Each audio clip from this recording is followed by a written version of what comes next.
Hai guys, apa kabar? Semoga kalian sehat dan sukses selalu dimanapun kalian berada, teman-teman. Masih dalam gelaran Olimpiade Catur Dunia FIDE 2022 yang sedang berlangsung di Chennai, India. Dan kita sedang memantau Gukesh Domaraju yang kembali melanjutkan kengeriannya, teman-teman. Di babak ke-8 dia menjawab keraguan dari para pencinta catur yang meremehkannya. Dengan memiliki 7 babak dari 7 poin, banyak yang meragukan, yaitu kan karena belum bertemu dengan Caruana dan Magnus aja, Bang. Coba lawan Caruana, pasti Gukesh Domaraju itu kalah. Dan hari ini, Gukesh Domaraju menjawab keraguan kalian semua, teman-teman. Gukesh mengalahkan peringkat 5 dunia Fabiano Caruana dengan gaya bermain yang luar biasa, indah, teman-teman. Dan dengan kemenangan Gukesh Domaraju, juga Raunak Satwani di papan 4 mengalahkan Domingos Perez Linier. Kemudian di papan 2 Nihal Sarin remis melawan Levon Aronian. Dan Pragnananda remis melawan Wesley So. Tim India Muda, tim India B yang dijagokan oleh Magnus Carlsen mengalahkan tim Amerika Serikat yang diisi oleh rata-rata pecatur 2700 guys, dengan skor 3-1. Bisa bayangkan? Dan langsung saja kita bahas partainya. Tapi sebelum itu jangan lupa klik tombol subscribe dan nyalakan lonceng notifikasi.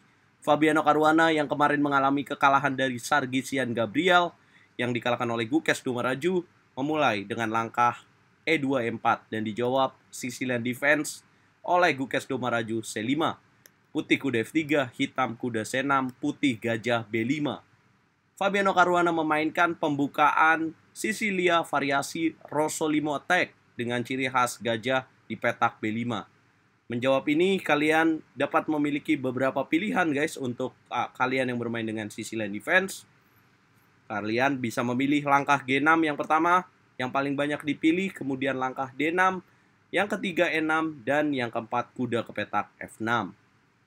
Nah, dalam partainya, Gukesh Domaraju memilih langkah G6. Fabiano Caruana melanjutkan dengan rokade pendek, gajah ke petak G7, kemudian putih gajah makan kuda C6. Kenapa Caruana buru-buru memakan kuda di petak C6? Ini wajar dan sering terjadi, teman-teman, di partai Sicilia Rosolimo, karena putih ingin coba memanfaatkan dari pion tumpuk di petak C6 dan C5. Gukesh, pion B makan C6, Caruana benteng ke petak E1, hitam menteri C7, putih H3, hitam D6, putih mengorbankan pion dengan langsung mendorong pion E5. Apa tujuan dari pion putih mengorbankan di petak E5 ini? Ya, tujuannya adalah untuk men-shutdown, untuk menghentikan kekuatan dari gajah Fianchetto di petak G7. Gukesh pion D makan E5, putih D3. Kemudian hitam C4. Korbankan pion, dibalas lagi dengan mengorbankan pion. Kuda ke petak C3, pion C makan D3, pion C makan D3. Hitam kuda ke petak H6. Putih lanjutkan dengan kuda makan E5. Jika gajah makan E5, maka putih akan gajah makan H6. Gukesh melanjutkan dengan kuda ke petak F5, putih gajah F4, menteri ke petak B7, menghindar dari gajah F4, putih kuda ke petak A4, hitam F6, kemudian kuda ke petak F3, hitam rokade pendek, putih D4, mencegah E7, E5, hitam menyerang dengan G5, gajah mundur ke petak H2, Gukesh lanjutkan serangannya dengan H5. Ya, walaupun lawannya peringkat 5 dunia, tapi Gukesh Domaraju usianya baru 16 tahun menunjukkan gaya bermain yang patut kita tiru, teman-teman. Bermain lawan pecatur unggulan, malah dia tidak takut, tapi keluar dari zona bertahan dan ingin ambil inisiatif serangan. Caruana lanjutkan dengan benteng E4, hitam menteri D7, putih menteri C2, mengincar pion lemah di petak C6. Gukesh Domaraju benteng F7, putih benteng A ke petak E1, kemudian hitam gajah ke petak F8. Double cover dilakukan oleh hitam dengan menjaga pion di petak E7, dan gajah F8 ini juga memiliki tujuan untuk manuver benteng ke petak G7 dan melakukan serangan dari jalur G.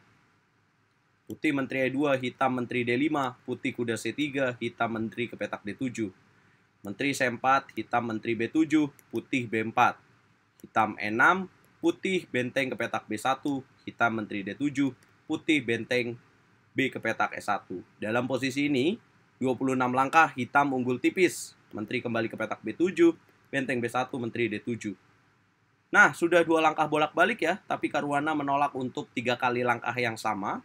Dan sesuai peraturan, jika terjadi 3 kali langkah yang sama, jawaban putih dan hitam, maka pemain dapat mengklaim posisi remis.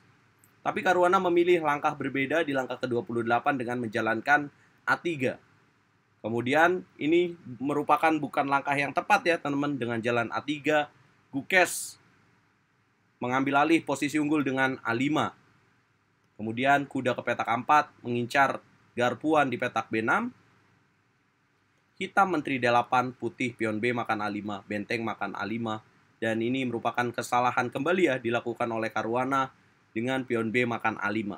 Mungkin tujuannya ingin mengambil keunggulan dari jalur B, tapi justru memberikan kekuatan pada Gukes Domaraju, di mana benteng A5 memiliki ide selanjutnya adalah gajah ke petak A6. Ya walaupun bisa ya menunggu momen yang tepat ya, karena di sini ada ancaman menteri E6. Ya, benteng A5 kemudian putih kuda C5, menteri ke petak D5. Ya, kesalahan kembali ya dengan kuda ke petak C5, harusnya di sini menteri ke petak C2. Kuda C5 kembali kesalahan dilakukan Caruana. Dan Gukes Domaraju pada saat Caruana melakukan kesalahan, dia hebatnya menemukan langkah yang paling tepat guys, dengan menteri D5. Putih mundur ke petak E2, kemudian benteng makan pion A3, benteng D1, benteng F ke petak A7. Lihat bagaimana Gukes Domaraju mulai melakukan serangan, memanfaatkan jalur yang terbuka. Caruana G4 dan blunder besar dilakukan oleh pecatur nomor 5 dunia ini. Ya karena pion G4 ini melemahkan kuda di petak F3 dan ya mengaktifkan ancaman ini ya teman-teman. Pion H makan G4, pion H makan G4, kuda ke petak H6. Nah, langkah lain yang bisa dipilih oleh hitam sebenarnya adalah gajah ke petak C5 ya. Mungkin ini agak tricky guys. Ya, karena akan pion G makan F5 ya. Nah, oke, kita back to the game aja. Kemudian kuda ke petak H6, putih gajah G3 dan hitam E5. Yap, kemudian putih kuda makan pion E5. Ya, kenapa nggak pion D makan E5? Karena ya kuda di petak C5 akan jatuh ya, teman-teman. Kuda makan pion E5, pion F makan E5, benteng makan E5, gajah makan pion G4.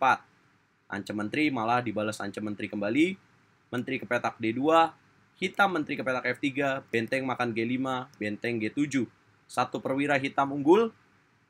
Dan kemudian Caruana benteng ke petak S1 di langkah ke-41 dan ada tambahan 30 menit untuk masing-masing pemain. Nah, jadi yang menentukan langkah kuda di petak E5 ini karena di sini baru 36 langkah ya, teman-teman. Jadi aku bagikan experience-nya dengan waktu yang tersisa kritis ini. Caruana melakukan kesalahan dengan kuda makan pion E5.